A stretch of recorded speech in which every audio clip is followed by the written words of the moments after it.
तो बात करते हैं एक ऐसा कारोबार जो इंतहाई कम पैसों से शुरू किया जा सकता है, गाँव में भी शुरू किया जा सकता है और शहर में भी शुरू किया जा सकता है। ये कारोबार है कौन-सा? इसको आप कमोबेश 20,000 30,000 या आपके पास जितनी इन्वेस्टमेंट है आप उससे शुरू कर सकते हैं। ज़रूरी नहीं कि आज इसके लिए लाख लाख रुपए हों। अगर आपके पास 10,000 हैं, आप 10,000 से भी शुरू कर सकते हैं, 20,000 है, 20,000 से भी शुरू कर सकते हैं, 30,000 है, आप 30,000 का भी जो माल आपने खरीदना है वो खरीद सकते हैं। वो कौन-सा कारोबार है? वो कारोबार है जी गोश्त की दुकान का।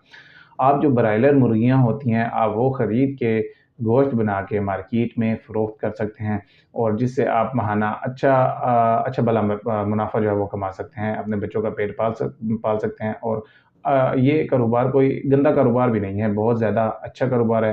आपने देखा होगा अक्सर भाई ये काम करते हैं और माहाना हज़ारों में कमा रहे हैं। तो आप जो है अमरीकाना तो नहीं, आप जो उनकी गाड़ियाँ आती हैं, उनसे माल खरीद सकते हैं, माल खरीद के गोश्त बना के मार्केट में आराम से फ़रोख्त कर सकते हैं।